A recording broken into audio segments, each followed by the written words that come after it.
Le général d'armée Assimi Goïta. La salle de banquet de Goulouba a retrouvé son faste des grands jours à l'occasion de la célébration de la Journée de la paix. Décors solennels, protocoles millimétrés et public de marque ont donné le ton de la cérémonie. Après une année marquée par de nombreuses crises, l'heure était au rassemblement. Premier à prendre la parole, le patriarche des familles fondatrices de Bamako, Mamoudou Nari, a salué le respect des engagements de la transition, tout en fixant un cap clair pour les mois à venir. Excellence, les familles fondatrices, en 2004, à ce lieu même, ont salué les grands actes posés sous votre impulsion pour le développement harmonieux du Mali. Actes qui portent sur l'énergie, les transports, l'éducation, la culture, l'agriculture, la justice, les mines, entre autres. Ces réformes essentielles, vitales à l'économie souveraine de notre pays, ont connu des avancées notoires, il faut le reconnaître. Nous citerons l'énergie, engagée désormais et de façon irréversible dans une diversification des sources d'alimentation, la justice, l'agriculture et tout particulièrement les mines. Des gigantesques chantiers sont en cours qui concernent d'autres domaines. Qu'Allah vous accompagne dans leur réalisation. Allez jusqu'au bout. Allez jusqu'au bout. Ne vous arrêtez pas. Elle a appelé les communautés catholiques et protestantes à la vigilance.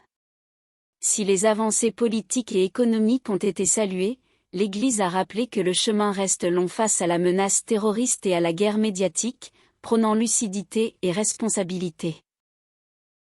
L'insécurité persistante face au terrorisme, dont les attaques barbares des voies et des moyens d'approvisionnement du pays en carburant, les déplacements massifs des populations, la crise énergétique, la fragilité économique, la pression des réseaux sociaux, ainsi que les multiples tentatives de manipulation de l'opinion par des guerres médiatiques souvent toxiques qui déforment notre réalité et cherchent à ébranler la cohésion nationale.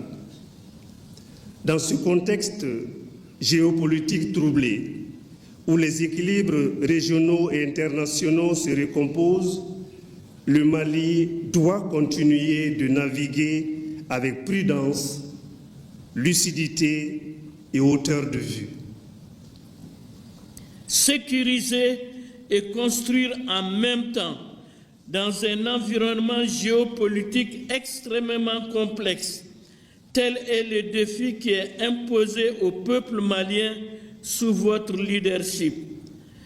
Dans ce cadre, je voudrais saluer tout particulièrement le renforcement continu des capacités opérationnelles de nos forces de défense et de sécurité, leur engagement, courage et action héroïque sur les théâtres d'opération pour la sécurisation du territoire national et la protection des populations et des biens.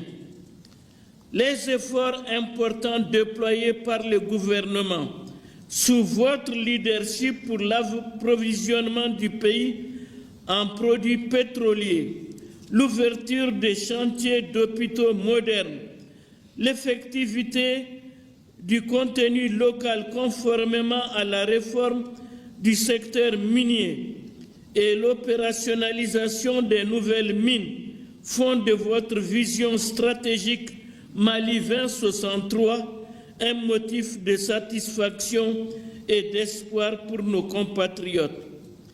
Dans cette même dynamique, nous suivons avec intérêt la mise en œuvre des projets structurants lancés ainsi que la réalisation des ambitions de développement autour des projets intégrateurs inscrits dans le cadre de la stratégie nationale pour l'émergence et le développement durable du Mali.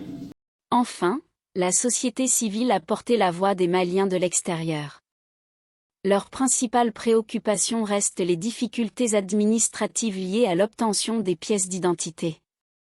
Pour y remédier, les forces vives ont proposé une initiative baptisée Diaspora. Les forces vives de la nation se réjouissent des actions salvatrices entreprises telles que le renforcement des capacités et des moyens d'action des forces armées maliennes et de sécurité, qui sont des éléments forts pour la sécurisation de l'ensemble du territoire. L'élaboration des lois organiques et ordinaires en application de la Constitution du 22 juillet 2023, la tenue des sessions d'appropriation du programme national d'éducation aux valeurs à l'endroit des institutions de la République, les partis politiques, le secteur privé, les organisations de la société civile, les autorités et légitimités traditionnelles et à l'endroit des forces vives de la nation. Malgré les efforts engagés par le pouvoir public, il est important d'attirer votre attention sur les défis majeurs qui exigent une attention urgente.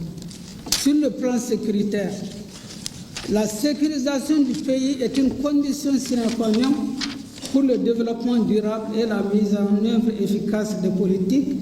Il est important de poursuivre l'opérationnalisation de la loi d'orientation et de programmation militaire par le recrutement et la formation de nouveaux contingents de soldats et d'agents de sécurité afin de consolider le maillage sécuritaire dans tout le pays.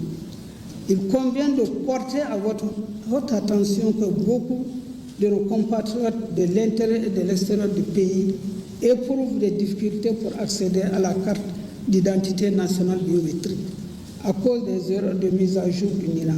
La qualité des informations sur les dites cartes biométriques constitue des sources de blocage de nombre de citoyens établis à l'étranger. Dans le cadre de la gouvernance politique, les forces vives de la nation sollicitent la mise en place d'un cadre de dialogue inclusif de l'ensemble des composantes de la société civile malienne avec le ministère de l'administration territoriale, le ministère de la refondation de l'État, en vue de convenir des étapes de la mise en place des mécanismes de concertation permanente entre les associations ONG et l'État pour une meilleure contribution à la réalisation du Mali courant. Après avoir écouté les vœux et prières aux salutations d'usage ainsi qu'à la traditionnelle photo de famille, les participants ont marqué le début d'une année 2026 que tous espèrent placer sous le signe de la stabilité.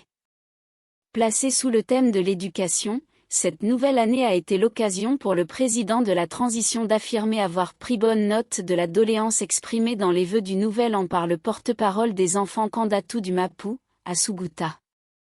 À cette occasion, le chef de l'État a annoncé plusieurs projets visant à renforcer les capacités de l'État et à améliorer le système éducatif malien. Il s'agit notamment de la rénovation de certains établissements d'enseignement secondaire et supérieur, de la construction de nouveaux lycées, d'instituts de formation professionnelle ainsi que d'écoles de formation des maîtres.